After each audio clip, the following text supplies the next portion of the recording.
Come in. Ooh, lovely. Good day, Your Majesty. Good morning, Mr. Clarkson. Thank you for joining me. So, the people are curious. How did you manage to rule for over 44 years, despite all the challenges?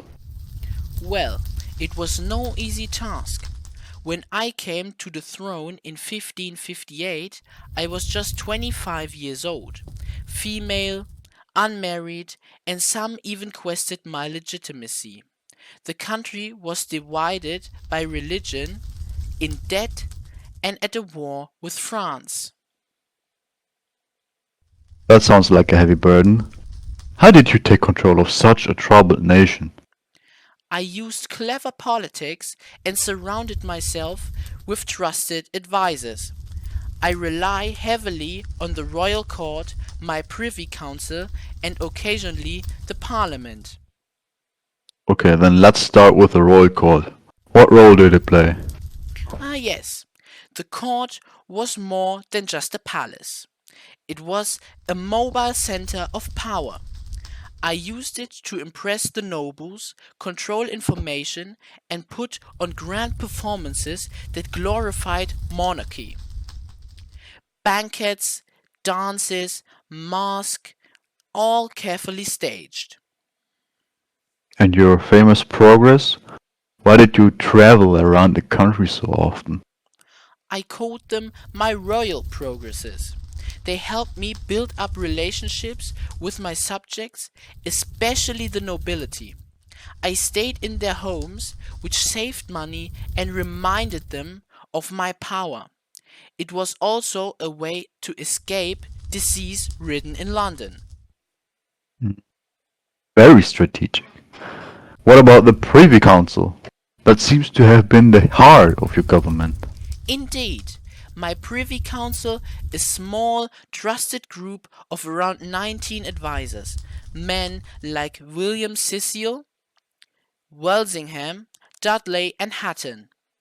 I listened to their advice, but make no mistake, I made the final decisions.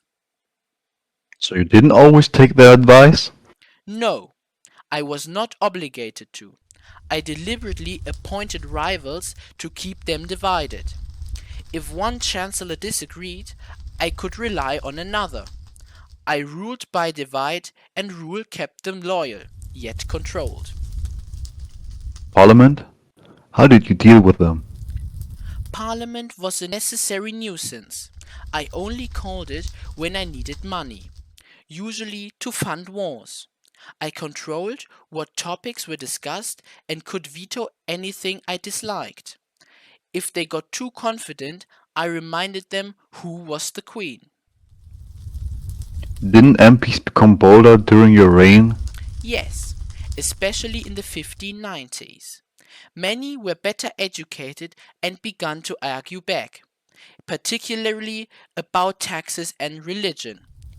I had to imprison some, like Peter Wentworth, to keep order, but I also gave passionate speeches when needed. At the end of your reign, your government seemed to be struggling. What happened? I lost many of my trusted advisers. Dudley, Hatton, Walsingham, and Cecil all died. I became isolated, and Essex rebellion in 1601 was a sign of fading power. Still, I did my duty until the end. And yet, you are remembered as one of England's greatest monarchs. What advice would you give your successors? Rule with wisdom, use trusted advisers, keep the parliament in check, and remember image is power. A queen must rule not only with her head, but also with her heart, and a little drama never hurts. Well said, Your Majesty. Thank you for your time. Thank you, Mr. Clarkson.